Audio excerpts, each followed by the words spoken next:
ಕರ್ನಾಟಕ ರಾಜ್ಯ ಪೊಲೀಸ್ ಇಲಾಖೆಯ ವತಿಯಿಂದ ಭಾರತ ಮೀಸಲು ಪಡೆ ಈ ಘಟಕದ ಶಂಕುಸ್ಥಾಪನೆಯ ಕಾರ್ಯಕ್ರಮದಲ್ಲಿ ಅಧ್ಯಕ್ಷತೆಯನ್ನು ವಹಿಸಿ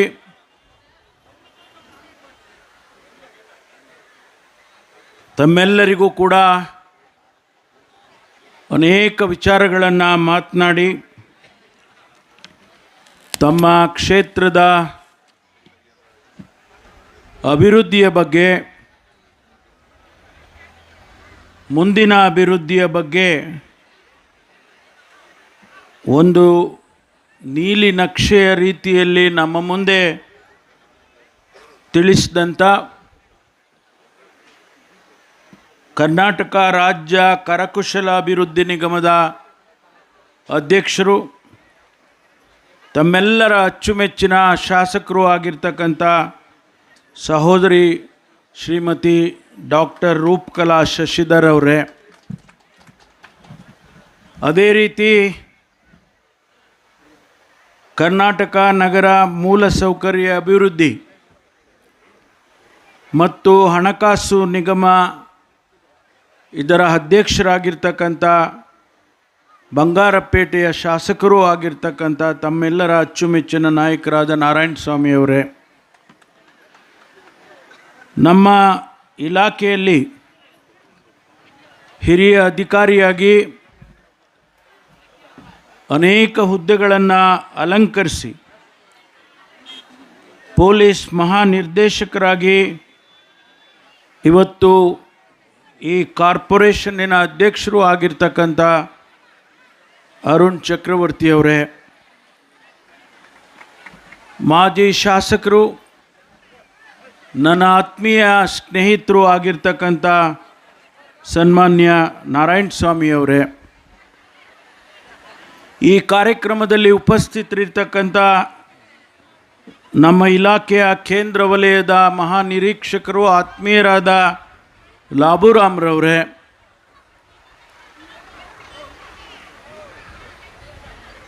ಬಂಗಾರಪೇಟೆ ಡೆವಲಪ್ಮೆಂಟ್ ಅಥಾರಿಟಿ ಅಧ್ಯಕ್ಷರಾದ ಮುನಿರಾಜುರವರೇ, ಮಾನ್ಯ ಮುನ್ಸಿಪಲ್ ಕಾರ್ಪೊರೇಷನ್ನಿನ ಅಧ್ಯಕ್ಷರಾದ ಗೋವಿಂದ್ರವರೇ, ಈ ಕಾರ್ಯಕ್ರಮದಲ್ಲಿ ಉಪಸ್ಥಿತರಿರ್ತಕ್ಕಂಥ ಮಾನ್ಯ ಸಂದೀಪ್ ಪಾಟೀಲ್ರವರೇ, ಅದೇ ರೀತಿ ಕೋಲಾರದ ಮಾನ್ಯ ಪೊಲೀಸ್ ವರಿಷ್ಠಾಧಿಕಾರಿಗಳಾದ ಶ್ರೀಮತಿ ಕನಿಕಾ ಸಿಕ್ರಿವಾಲ್ರವರೇ, ಈ ಭಾಗದ KGFನ ವರಿಷ್ಠಾಧಿಕಾರಿಗಳಾಗಿರ್ತಕ್ಕಂಥ ಶಿವಾಂಶು ರಾವುತ್ ರಜಪೂತ್ ಅವರೇ, ಇಲ್ಲಿ ಉಪಸ್ಥಿತರಿರ್ತಕ್ಕಂಥ ಎಲ್ಲ ಮುಖಂಡರುಗಳೇ, ಭಾಳಷ್ಟು ಜನ ನನಗೆ ಮುಖಪರಿಚಯ ಕೂಡ ಇದೆ, ಮತ್ತು ಇಲ್ಲಿ ಆಗಮಿಸಿರ್ತಕ್ಕಂಥ ಎಲ್ಲ ತಾಯಂದಿರೇ, ನಮ್ಮ ಇಲಾಖೆಯ ಎಲ್ಲ ಸಿಬ್ಬಂದಿ ವರ್ಗದವರೇ, ಮಾಧ್ಯಮದ ಸ್ನೇಹಿತರೆ, ಬಹಳ ಸಂತೋಷದಿಂದ ನಾನು ಈ ಕಾರ್ಯಕ್ರಮದಲ್ಲಿ ಭಾಗವಹಿಸ್ತಾ ಇದ್ದೇನೆ. ನನಗೆ ಗೊತ್ತಿಲ್ಲ ಈ ಇಬ್ಬರು ಏನು ಮಾತಾಡ್ಕೊಂಡಿದ್ದಾರೆ ಶಾಸಕರು ಅಂತ. ಬಹಳ ಅಭಿಮಾನದ ಮಾತುಗಳನ್ನು ನನ್ನ ಬಗ್ಗೆ ಆಡಿದ್ದಾರೆ. ಅದಕ್ಕೆ ನನಗೆ ಎಷ್ಟು ಅರ್ಹತೆ ಇದೆಯೋ ಗೊತ್ತಿಲ್ಲ. ನನಗೆ ಭಾಳ ಪ್ರೀತಿಯಿಂದ ಒಬ್ಬ ಸಹೋದರನಿಗೆ ಏನು ಮಾತಾಡಬೇಕೋ ಆ ಎಲ್ಲ ಉತ್ತೇಜನಕಾರಿಯಾದ ಮಾತುಗಳನ್ನು ಅವರು ಆಡಿದ್ದಾರೆ. ನಾನು ತಮ್ಮಿಬ್ಬರಿಗೂ ಆಭಾರಿಯಾಗಿದ್ದೇನೆ. ತಮ್ಮ ಮಾತುಗಳನ್ನು ಬಹಳ ದಿವಸ ನನ್ನ ಮನಸ್ಸಿನಲ್ಲಿ ಉಳಿಯುತ್ತೆ ಅಂತ ಹೇಳಿ ಈ ಸಂದರ್ಭದಲ್ಲಿ ಹೇಳೋದಕ್ಕೆ ಬಯಸ್ತೇನೆ. ನೀವಿಬ್ಬರು ನಾರಾಯಣಸ್ವಾಮಿ 3 ಬಾರಿ ಗೆದ್ದಿದ್ದಾರೆ, ರೂಪಮ್ಮ 2 ಬಾರಿ ಗೆದ್ದಿದ್ದಾರೆ. ನಿಮ್ಮ ಇಬ್ಬರ ಜವಾಬ್ದಾರಿಯನ್ನು ಈ ಭಾಗದಲ್ಲಿ ನಾನು ಕೂಡ ಒಬ್ಬ ಮುಖಂಡನಾಗಿ ಭಾಳ ಸೂಕ್ಷ್ಮವಾಗಿ ಗಮನಿಸಿದ್ದೇನೆ. ಜನ ನಮ್ಮನ್ನು ಆರಿಸ್ತಾರೆ, ಅಭಿವೃದ್ಧಿ ಆಗಬೇಕು ಅಂಥೇಳಿ ಬಯಸ್ತಾರೆ, ಕ್ಷೇತ್ರದ ಜನರ ಯೋಗಕ್ಷೇಮ ನೋಡ್ಕೊಳ್ಬೇಕು ಅಂತೇಳಿ ಬಯಸ್ತಾರೆ. ಅದನ್ನು ತಾವಿಬ್ಬರು ಭಾಳ ಪ್ರಾಮಾಣಿಕವಾಗಿ ಮಾಡ್ತಾ ಇದ್ದೀರಿ ಅಂಥೇಳಿ ಈ ಸಂದರ್ಭದಲ್ಲಿ ತಮ್ಮ ಇಬ್ಬರಿಗೂ ಕೂಡ ಅಭಿನಂದನೆಯನ್ನು ಸಲ್ಲಿಸ್ತೇನೆ. ವಿಶೇಷವಾಗಿ ಹೇಳಬೇಕಾಗ್ತದೆ, ಒಬ್ಬ ಹೆಣ್ಣುಮಗಳು ಸಾರ್ವಜನಿಕ ಬದುಕಿಗೆ ಬರಬೇಕಾದ್ರೆ ಜನರ ಮಧ್ಯದಲ್ಲಿ ಕೆಲಸ ಮಾಡಬೇಕಾದ್ರೆ ಅವರಿಗೆ ಸಹಕಾರದ ಅಗತ್ಯ ಇರ್ತದೆ. ಆ ಸಹಕಾರ ಇಲ್ಲದೆ ಹೋದರೆ ಅಭಿವೃದ್ಧಿಯನ್ನು ಮಾಡೋದಕ್ಕೆ ಆಗೋದಿಲ್ಲ. ಜನರ ಪ್ರೀತಿ ವಿಶ್ವಾಸವನ್ನು ಗಳಿಸೋದಕ್ಕೆ ಆಗೋದೇ ಇಲ್ಲ. ಅಂಥದ್ರಲ್ಲಿಯೂ ಕೂಡ ನಿಮ್ಮ ಅಚ್ಚುಮೆಚ್ಚಿನ ಸಹೋದರಿ ರೂಪಮ್ಮ ಕೆಲಸ ಮಾಡಿದ್ದಾಳೆ ಅಂಥೇಳಿ ನಾನು ಇವತ್ತು ಭಾಳ ಸಂತೋಷದಿಂದ ಹೇಳೋದಕ್ಕೆ ಬಯಸ್ತೇನೆ. ಸ್ನೇಹಿತರೆ, ಇದು ಚಿನ್ನದ ನಾಡು. ನಾನು ಹೇಳ್ತಾ ಇದ್ದೆ ಕಾರಲ್ಲಿ ಬರುವಾಗ, ನಾನು ವಿದ್ಯಾರ್ಥಿಯಾಗಿದ್ದಂಥ ಸಂದರ್ಭದಲ್ಲಿ ಇಲ್ಲಿ ನಮ್ಮನ್ನು ಪ್ರವಾಸಕ್ಕೆ ಕರ್ಕೊಂಡು ಬಂದಿದ್ದರು. 4500 ಅಡಿ ಕೆಳಗಡೆ ನಮ್ಮನ್ನು ಕರ್ಕೊಂಡು ಹೋದರು. ಆಗ ನಡೀತಾ ಇತ್ತು ಅಂತ ಕಾಣಿಸುತ್ತೆ, ಮೈನಿಂಗ್ ನಡೀತಾ ಇತ್ತು. ಆ 4500 ಅಡಿ ಕೆಳಗಡೆ ಹೋದರೆ ಹೇಗಿರುತ್ತೆ ವಾತಾವರಣ ಅನ್ನೋದನ್ನು ಕಲ್ಪನೆಯನ್ನು ಕೂಡ ನಾವು ಮಾಡೋದಕ್ಕಾಗೋದಿಲ್ಲ. ಅಲ್ಲಿ ಚಿನ್ನ ಸಿಕ್ಕುತ್ತೆ ಅನ್ನುವಂಥದ್ದು. 1871ರಲ್ಲಿ ಪ್ರಾರಂಭ ಆಗಿದ್ದು ಇಲ್ಲಿ. ಚಿನ್ನವನ್ನು ತೆಗೆಯೋದಕ್ಕೆ ಪ್ರಾರಂಭ ಮಾಡಿದ್ದು 1871. 120 ವರ್ಷದಲ್ಲಿ ಸುಮಾರು 800 ಟನ್ ಚಿನ್ನವನ್ನು ಇಲ್ಲಿಂದ ತೆಗೆದಿದ್ದಾರೆ. 800 ಟನ್ ಅಂದರೆ ಎಷ್ಟು ಲಾರಿ ತುಂಬಬೇಕು? ಅಷ್ಟು. ಯಾಕೆಂದರೆ ನಾವು ಇಲ್ಲಿ ಎಷ್ಟೊಂದು ಐಶ್ವರ್ಯತನ ಇದೆ ಅಂತ ಅನ್ನೋದನ್ನು ಅವತ್ತು ಕಂಡಿಡ್ಕೊಂಡು ಮಾಡಿದ್ದಾರೆ. ಅಂತಹ ಚಿನ್ನದ ನಾಡು. ನಮ್ಮ ವಿಜ್ಞಾನಿಗಳು ಹೇಳ್ತಾರೆ ಇನ್ನೂ ಕೂಡ ಈ ಭೂಮಿಯ ಒಳಗಡೆ ಚಿನ್ನ ಇದೆ ಅಂಥೇಳಿ ಇವತ್ತಿಗೂ ಕೂಡ ಹೇಳ್ತಾ ಇದ್ದಾರೆ. 2001ರಲ್ಲಿ ನಿಂತಾಗ್ಯೂ ಕೂಡ ಇನ್ನೂ ಕೂಡ ಈ ಭೂಮಿಯಲ್ಲಿ ಚಿನ್ನ ಇದೆ, ಭಾಳ ಹೆಚ್ಚಿನ ಮಟ್ಟಕ್ಕೆ ಚಿನ್ನ ಇದೆ ಅಂತೇಳಿ ಆಸ್ಟ್ರೇಲಿಯಾದ ತಜ್ಞರು ಬಂದು ಹೇಳಿದ್ದು ನಾನು ಸ್ಮರಿಸ್ಕೊಳ್ತೇನೆ. ಆದ್ದರಿಂದ ಇದನ್ನು ಜೀವ ಕೊಟ್ಟರೆ, ಇಲ್ಲಿ ಮೈನಿಂಗ್ ಮತ್ತೆ ಪ್ರಾರಂಭ ಆದರೆ ಏನೆಲ್ಲ ಆಗ್ಬೋದು ಅನ್ನೋದನ್ನು ತಾವು ಊಹೆ ಮಾಡಿಕೊಳ್ಳಿ. ಆದರೂ ಕೂಡ ನಮ್ಮ ಸರ್ಕಾರ ಇವತ್ತು ಒಂದು ಹೊಸ ನೀಲಿ ನಕ್ಷೆಯನ್ನು ಈ ಭಾಗಕ್ಕೆ ತಯಾರು ಮಾಡಿದೆ. ಇಡೀ ರಾಜ್ಯದಲ್ಲಿ ಬೆಂಗಳೂರಿಗೆ ಹತ್ತಿರದಲ್ಲಿರ್ತಕ್ಕಂಥ ಜಾಗ, ದೊಡ್ಡ ದೊಡ್ಡ ಇಂಡಸ್ಟ್ರಿಗಳು ಬರಬೇಕಾದ್ರೆ KGFನಂಥ ಜಾಗ ಭಾಳ ಸೂಕ್ತ ಅನ್ನೋದನ್ನು ಈಗಾಗಲೇ ನಮ್ಮ ಸರ್ಕಾರ ಗುರುತಿಸಿದೆ. ಭಾಳಷ್ಟು ಮುಂದಿನ ದಿನಗಳಲ್ಲಿ ಇಂಡಸ್ಟ್ರಿಗಳು ಬರ್ತಾವೆ. ನಾನು ಇವತ್ತು ಹೇಳಿರ್ತೀನಿ, ಬಹುಶಃ ಇನ್ನು 10-15 ವರ್ಷಕ್ಕೆ ಅನೇಕ ದೊಡ್ಡ ದೊಡ್ಡ ಕೈಗಾರಿಕೆಗಳು ಈ ಭಾಗದಲ್ಲಿ ಬರ್ತಕ್ಕಂಥ ಸಾಧ್ಯತೆ ಇದೆ. ನಮ್ಮ ಸರ್ಕಾರ ಅದಕ್ಕೆ ಉತ್ತೇಜನವನ್ನು ಕೊಡ್ತೀವಿ ಎನ್ನುವಂಥ ಮಾತನ್ನು ಹೇಳೋದಕ್ಕೆ ಬಯಸ್ತೇನೆ. ಬಹುಶಃ ನಿಮಗೆ ಮುಂದೊಂದು ದಿನ ಇಲ್ಲಿ ಒಂದು ಏರ್ ಸ್ಟ್ರಿಪ್ ಮಾಡಬೇಕಾಗ್ತದೆ. ಇಲ್ಲಿ ಪ್ರೈವೇಟ್ ಪ್ಲೇನ್ಗಳು ಬಂದು ಇಲ್ಲಿ ಇಳಿಬೇಕು. ಇಂಡಸ್ಟ್ರಿನವರು ಡೆಲ್ಲಿಯಿಂದ ಇಲ್ಲಿಗೆ ಬರ್ತಾರೆ, ಬೊಂಬಾಯಿಂದ ಬರ್ತಾರೆ, ಬೇರೆ ಬೇರೆ ದೇಶದಿಂದ ಬರ್ತಾರೆ. ಅವರಿಗೆ ಇಲ್ಲೊಂದು ಮಿನಿ ಏರ್ಪೋರ್ಟ್ ಮಾಡ್ತಕ್ಕಂಥ ಸಾಧ್ಯತೆ ಇದೆ ಅಂತೇಳಿ ಇವತ್ತು ನಾನು ನಿಮಗೆ ಭವಿಷ್ಯ ಹೇಳಿರ್ತೀನಿ. ಅದಕ್ಕಾಗಿ ಇವತ್ತು ಈ ಭಾಗ ಬಹಳ ಉತ್ತಮವಾಗಿ ಅಭಿವೃದ್ಧಿ ಆಗೋದಕ್ಕೆ ಸಾಧ್ಯತೆ ಇದೆ. ನಾವು ಸರ್ಕಾರದಲ್ಲಿ ಅದು ರೂಪಮ್ಮ ಇರ್ಬೋದು, ನಾರಾಯಣ ಸ್ವಾಮಿ ಇರ್ಬೋದು, ನಾನು ಯಾವತ್ತೂ ಕೂಡ ನಿಮ್ಮ ಜೊತೆಯಲ್ಲಿ ಇರ್ತೇನೆ ಎನ್ನುವಂಥ ಮಾತನ್ನು ಈ ಸಂದರ್ಭದಲ್ಲಿ ಹೇಳೋದಕ್ಕೆ ಬಯಸ್ತೇನೆ. ನಿಮ್ಮ ಅಭಿವೃದ್ಧಿಗೆ, ನಿಮ್ಮ ಜನರ ಪ್ರೀತಿ ವಿಶ್ವಾಸವನ್ನು ಗಳಿಸೋದಕ್ಕೆ ನಾವು ನಿಮ್ಮ ಜೊತೆಯಲ್ಲಿ ಸಹಕರಿಸ್ತೇವೆ. ಸರ್ಕಾರದಲ್ಲಿ ಯಾವುದೇ ಕಾರ್ಯಕ್ರಮ ಇಲ್ಲಿಗೆ ಬರುವಾಗ ಅದಕ್ಕೆ ಅನುಮತಿಯನ್ನು ಕೊಡುವಂಥ ಜವಾಬ್ದಾರಿಯಲ್ಲಿ ನಾನು ಇರ್ತೇನೆ ಎನ್ನುವಂಥ ಮಾತನ್ನು ಅಷ್ಟೇ ನಿಮಗೆ ಹೇಳೋದಕ್ಕೆ ಬಯಸ್ತೇನೆ. ಸ್ನೇಹಿತರೆ, ನಾನು ಕಳೆದ ಬಾರಿ KGFಗೆ ಬಂದಾಗ ನನಗೆ ಎಲ್ಲೋ ಒಂದು ಕುತೂಹಲ. ಬ್ರಿಟಿಷ್ನವರು ಇಲ್ಲಿ ಇರ್ತಾ ಇದ್ದರು.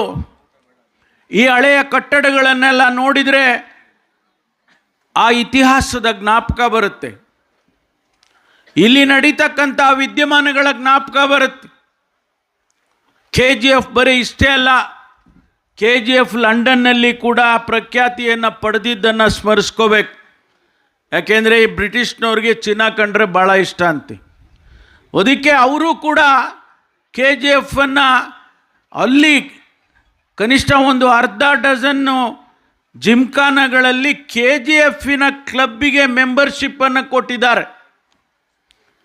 ನನಗೆ ಯಾರೋ ಹೇಳಿದರು, ನೀವು KGFನಲ್ಲಿ ಮೆಂಬರ್ಶಿಪ್ ತಗೊಳ್ಳಿ, KGF ಕ್ಲಬ್ಬಲ್ಲಿ ಮೆಂಬರ್ಶಿಪ್ ತೊಗೊಂಡ್ರೆ ನಿಮಗೆ ಲಂಡನ್ ಜಿಮ್ಖಾನದಲ್ಲಿ ನೀವು ಆ ಫೆಸಿಲಿಟೀಸ್ ಉಪಯೋಗ ಮಾಡಬಾರ್ದು ಅಂತ. ನಾನು ಇಲ್ಲಿ ಬಂದು ಲಂಡನ್ನಿಗೆ ಹೋಗೋಣ ಅಂದ್ಕೊಂಡು ಇಲ್ಲಿ ಬಂದು ಮೆಂಬರ್ ಆದೆ. KGF ಕ್ಲಬ್ ಅಂತ ಇದೆ ಅಲ್ವಾ, ಅದರಲ್ಲಿ ಮೆಂಬರ್ ಮಾಡಿಕೊಂಡು ಲಂಡನ್ನಿಗೆ ಹೋಗೋಣ ಅಂದರೆ ಅದೇನೇ ಯಶಸ್ವಿನೇ ಆಗಲಿಲ್ಲ ಯಾಕೋ.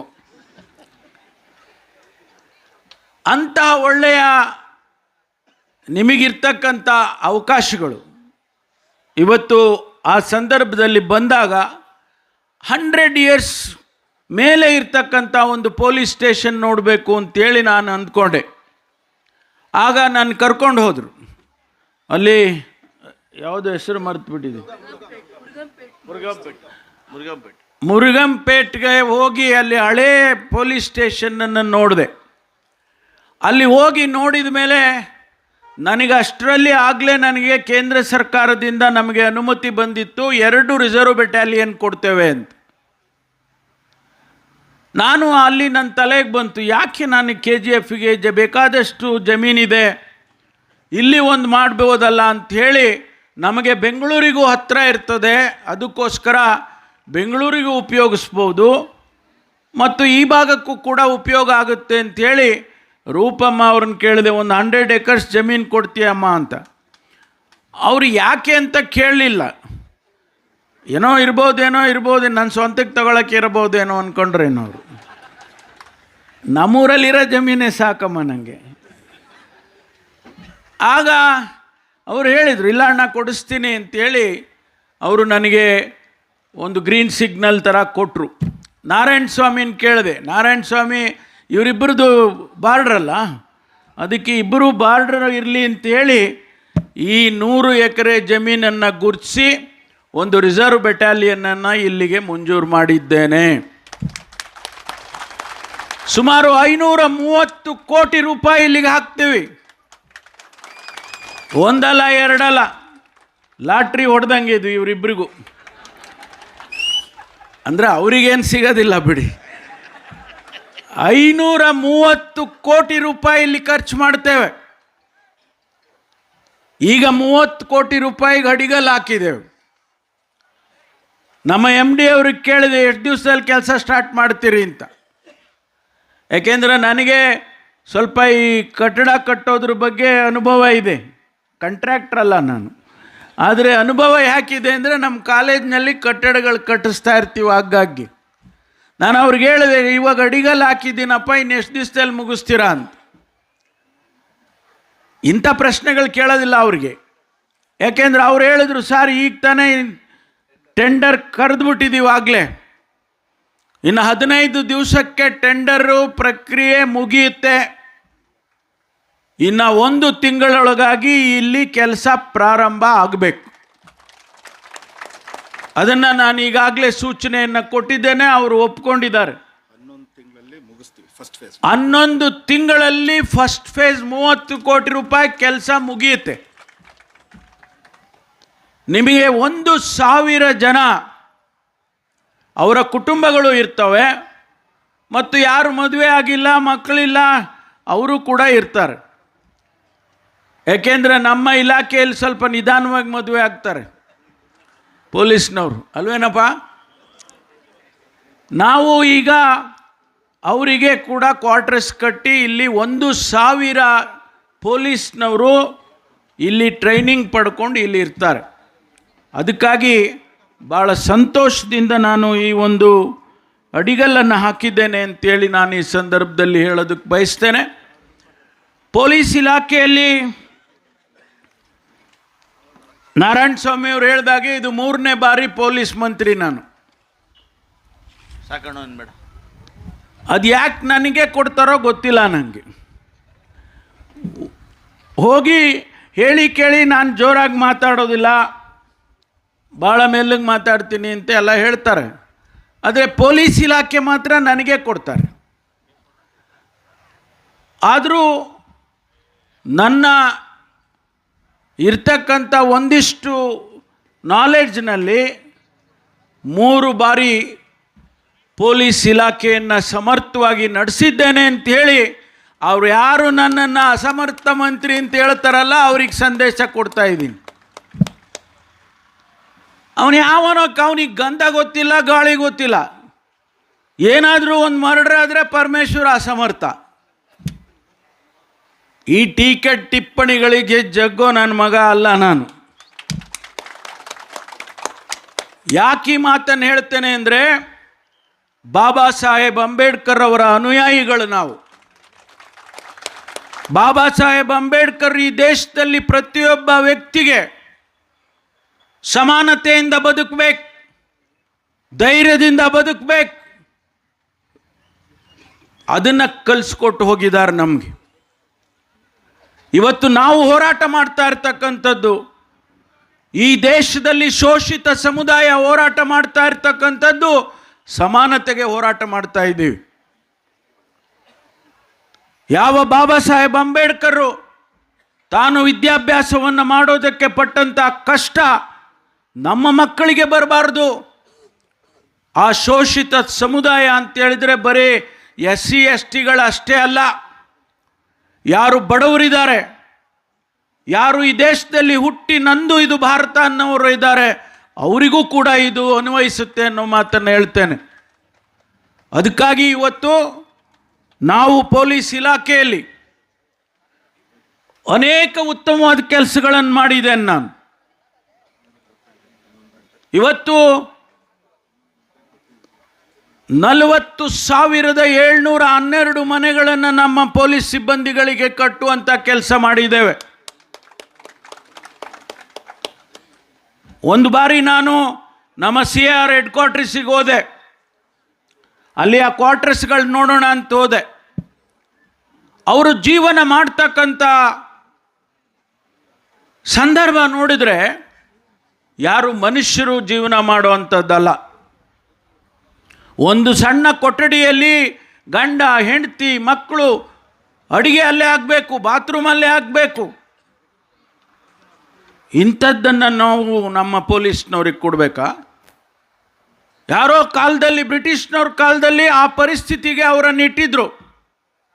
ಸ್ವತಂತ್ರ ಬಂದು 78 ವರ್ಷ ಆಗಿದೆ. ನಾವು ಅವರಿಗೊಂದು ಗೌರವದ ಜೀವನ ಕೊಡದೆ ಹೋದರೆ ನಾವು ಸರ್ಕಾರವನ್ನು ನಡೆಸೋದಕ್ಕೆ ಸಾಧ್ಯ ಇಲ್ಲ. ಅದಕ್ಕಾಗಿ ನಾನು ಪೊಲೀಸ್ ಗೃಹ 2020 ಅಂತೇಳಿ ಅವತ್ತು ಪ್ರಾರಂಭ ಮಾಡಿದೆ ನಾನು. ಇವತ್ತು ನಾವು 40,000 ಮನೆಗಳನ್ನು ಇಡೀ ರಾಜ್ಯದಲ್ಲಿ ಇದೇ ಪೊಲೀಸ್ ಹೌಸಿಂಗ್ ಕಾರ್ಪೊರೇಷನ್ ಅವರು ಕಟ್ಟಿದ್ದಾರೆ. ಇನ್ನೂ ಕಟ್ತೇವೆ. 1,10,000 ಸಿಬ್ಬಂದಿಗೂ ಮನೆಯನ್ನು ಕೊಡ್ತೇವೆ ನಾವು ನಮ್ಮ ಸರ್ಕಾರದಲ್ಲಿ. ಅವ್ರು ಚೆನ್ನಾಗಿದ್ರಲ್ವೇನ್ರಿ ನಾವು ಚೆನ್ನಾಗಿರೋದು? ರಾತ್ರಿ ಇಲ್ಲ, ಹಗಲಿಲ್ಲ, ಮಳೆ ಇಲ್ಲ, ಬೆಳಗಿಲ್ಲ, ಬಿಸಿಲಿಲ್ಲ, ನಮ್ಮನ್ನು ಕಾಯ್ತಾರೆ, ನಮ್ಮನ್ನು ರಕ್ಷಣೆ ಮಾಡ್ತಾರೆ. ನಮ್ಮ ರಂಜಾನ್ ಹಬ್ಬ ಚೆನ್ನಾಗಾಗಬೇಕು ಅಂತೇಳಿ ಅವ್ರು ಬೀದಿನಲ್ಲಿ ನಿಂತಿರ್ತಾರೆ. ನಮ್ಮ ಉಗಾದಿ ಚೆನ್ನಾಗಾಗಬೇಕು ಅಂತೇಳಿ ನಮ್ಮ ಬೀದಿಯಲ್ಲಿ ಅವ್ರು ನಿಂತಿರ್ತಾರೆ. ಪೊಂಗಲ್ ಚೆನ್ನಾಗಾಗಬೇಕು ಅಂತೇಳಿ ಅವರು ಬೀದಿಯಲ್ಲಿ ನಿಂತಿರ್ತಾರೆ. ಅವರಿಗೆ ನಾವು ಒಳ್ಳೆಯ ಜೀವನವನ್ನು ಕೊಡಬಾರ್ದಾ? ಅದಕ್ಕಾಗಿ ಇವತ್ತು ಅವರಿಗೆ ಸಂಬಳ ಜಾಸ್ತಿ ಮಾಡ್ತಕ್ಕಂಥ ಕೆಲಸವನ್ನು ನಾನೇ ಮಾಡಿದ್ದೇನೆ. ನಾನು ಮೊದಲನೇ ಸಾರಿ ಮಂತ್ರಿ ಆದಂಥ ಸಂದರ್ಭದಲ್ಲಿ ಇಡೀ ದೇಶದಲ್ಲಿ ಯಾವ್ಯಾವ ರಾಜ್ಯದಲ್ಲಿ ಪೊಲೀಸ್ನವ್ರಿಗೆ ಎಷ್ಟು ಸಂಬಳ ಕೊಡ್ತಾರೆ ಅಂತೇಳಿ ಒಂದು ಅಧ್ಯಯನ ಮಾಡಿ ಆನಂತರ ನಮ್ಮ ರಾಜ್ಯದಲ್ಲಿ ಹೆಚ್ಚು ಮಾಡುವಂಥ ಕೆಲಸವನ್ನು ಮಾಡಿದೆವು. 1978ರಲ್ಲಿ ಅವರು ಒಂದು ಸೋಚ್ ಹ್ಯಾಟ್ ಅಂತೇಳಿ ಮೊದಲು ಹಾಕ್ಕೊಳ್ತಾ ಇದ್ರಲ್ಲ ಟೋಪಿ, ಅದು ಮಳೆ ಬಂದರೆ ನೆಂದೋದ್ರೆ 5 kg 10 kg ಆಗಿಬಿಡುತ್ತೆ. ಭಾಳ ಜನ ಕಂಪ್ಲೇಂಟ್ ಮಾಡೋರು. ನಾನು ಯೋಚನೆ ಮಾಡಿ ಇಲ್ಲ ಇದನ್ನು ಬದಲಾಯಿಸಬೇಕು ಅಂತೇಳಿ ಈ ಬಾರಿ ಮುಖ್ಯಮಂತ್ರಿಗಳು ನಾನು ಇಬ್ಬರು ಸೇರಿ ಆ ಕ್ಯಾಪನ್ನು ಬದಲಾಯಿಸಿದ್ದೇವೆ. ಈಗ ಅವ್ರು ನೋಡಿ ಎಲ್ಲ ಹೆಂಗೆ ಕಾಣ್ತಾರೆ, ಆಫೀಸರ್ಸ್ ಕಂಡಂಗೆ ಕಾಣಲ್ವಾ? ಹಾಕ್ಕೊಳ್ರಪ್ಪ, ನೋಡಿ ಹೆಂಗೆ ಕಾಣ್ತೀರಿ, ಎಷ್ಟು ಲಕ್ಷಣವಾಗಿ ಕಾಣ್ತಾರೆ. ನಾನು ಆಫೀಸರ್ ರೀ, ಪೊಲೀಸ್ ಆಫೀಸರು, ನಾನೇನು ಕಾನ್ಸ್ಟೇಬಲ್ ಅಂದರೆ ಏನು ಕಡೆನಾ? ನಾನು ಪೊಲೀಸ್ ಆಫೀಸರ್ ಅನ್ನುವ ಭಾವನೆ ಅವ್ರಿಗೆ ಬರಲಿ ಅಂತೇಳಿ ಇವತ್ತು ನಾವು ಅವ್ರಿಗೆ ಕ್ಯಾಪ್ ಹಾಕಿ ಕೊಟ್ಟಿದ್ದೀವಿ.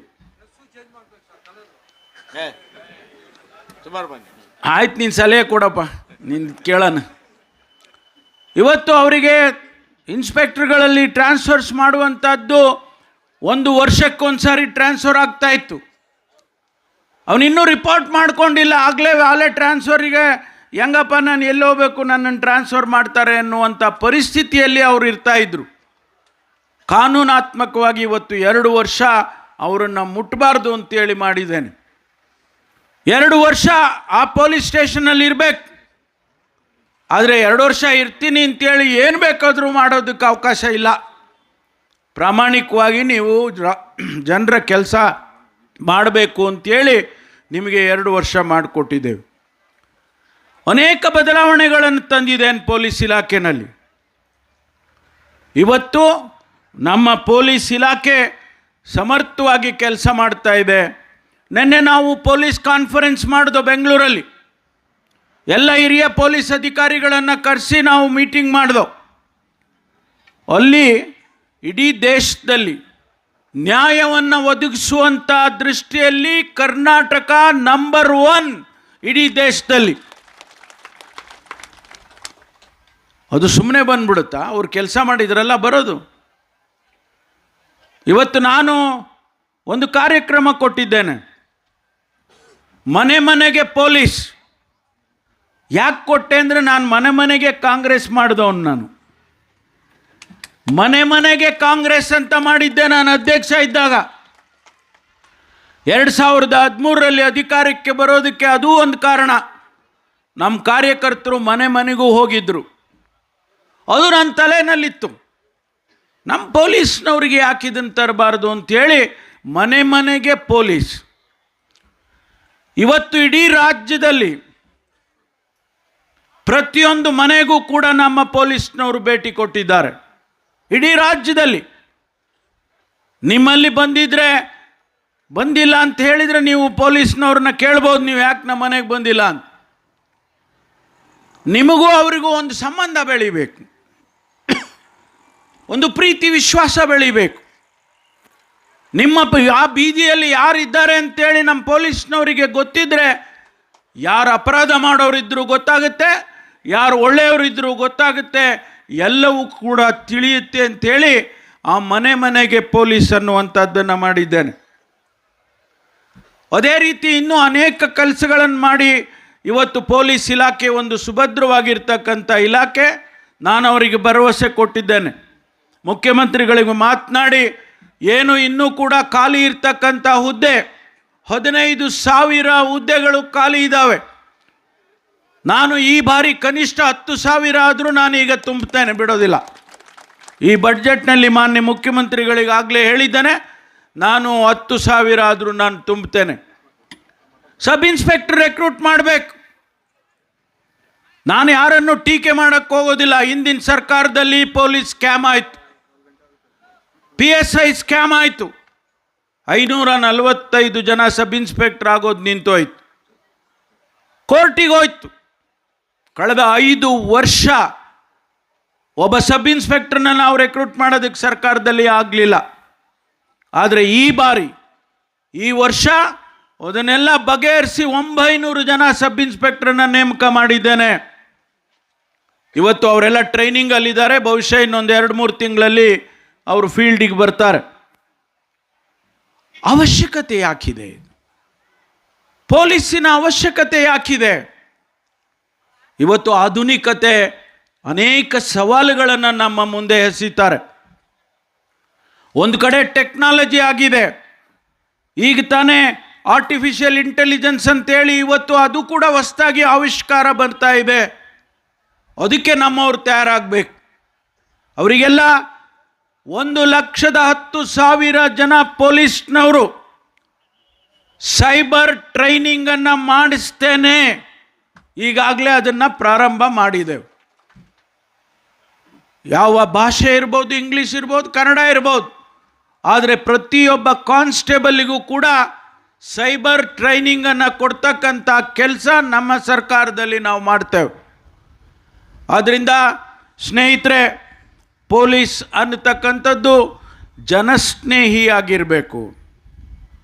ಜನಗಳಿಗೆ ಪೊಲೀಸ್ ಅನ್ನುವಂಥ ಒಂದು ಅಭಿಮಾನ ಬರಬೇಕು.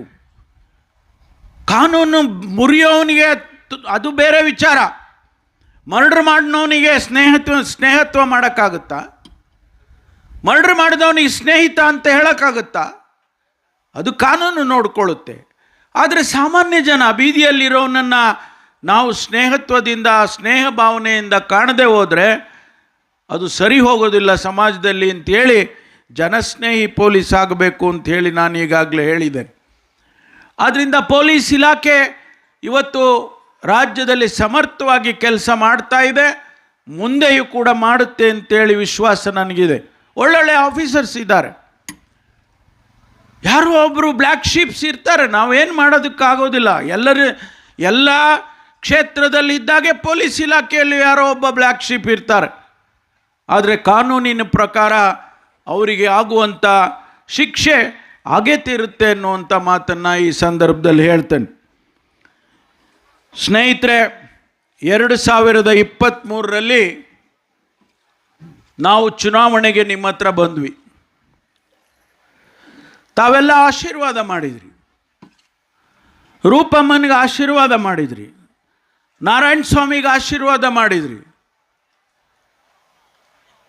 ಸರ್ಕಾರ ಬಂತು ನಮ್ಮದು.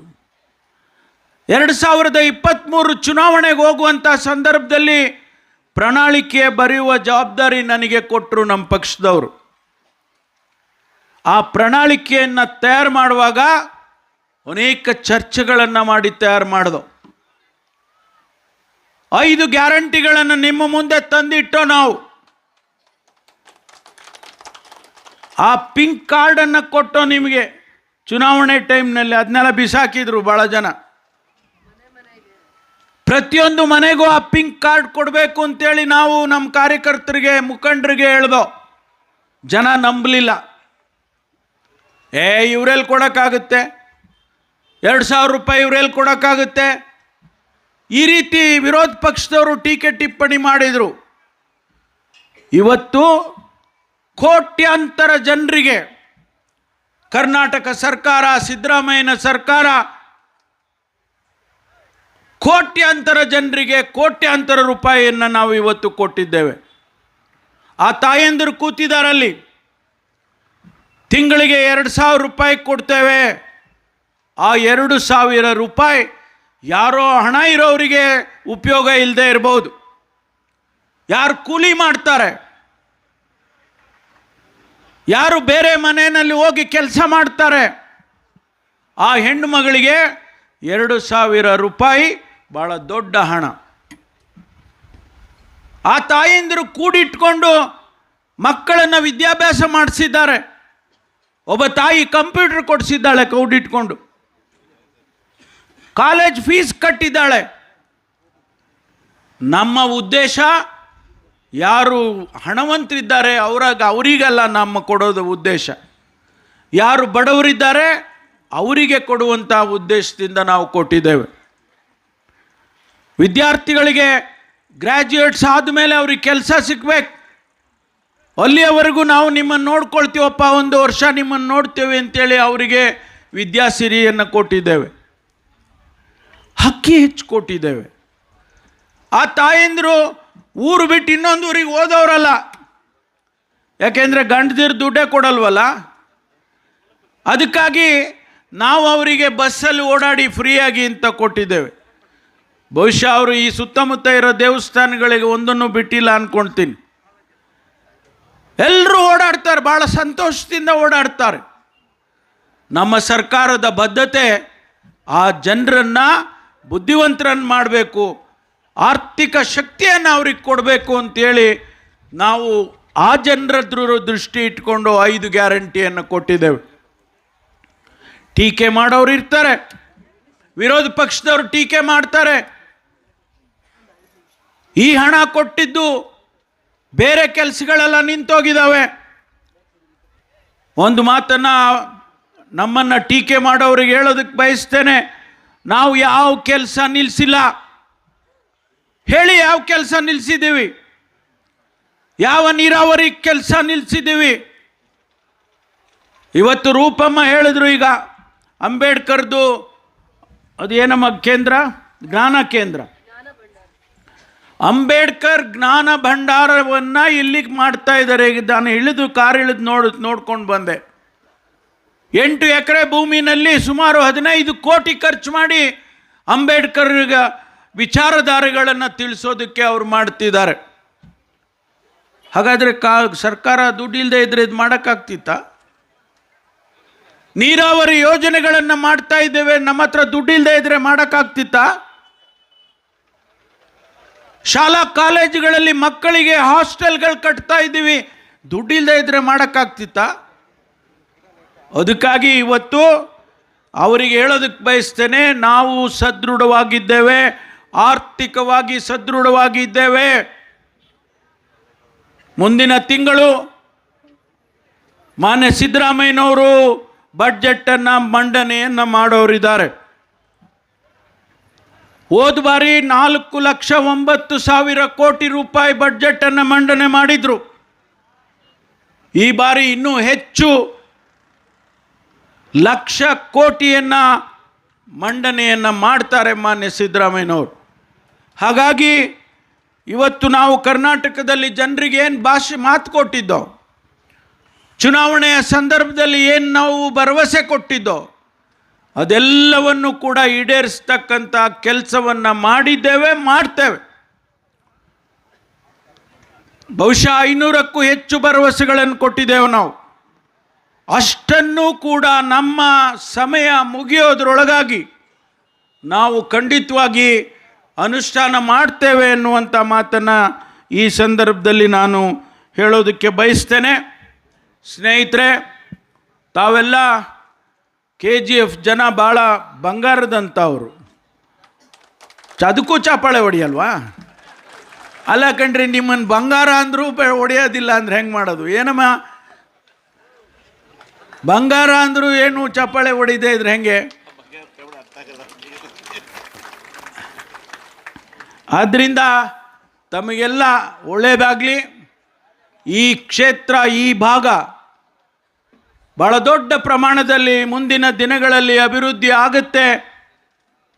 ಅದರ ನಿರೀಕ್ಷೆಯನ್ನು ತಾವು ಮಾಡಬೇಕು. ನಾನು ರೂಪಮ್ಮ, ನೀವು ಆ ಕಡೆ ಹೋದ್ರೆ ಹೇಳಿದೆ ನಾನು, ಇನ್ನು 10 ವರ್ಷದಲ್ಲಿ ಈ ಭಾಗ ಎಷ್ಟು ದೊಡ್ಡದಾಗುತ್ತೆ ಅಂದರೆ ಇಲ್ಲಿಗೊಂದು ಏರ್ಪೋರ್ಟ್ ಬೇಕಾಗುತ್ತೆ.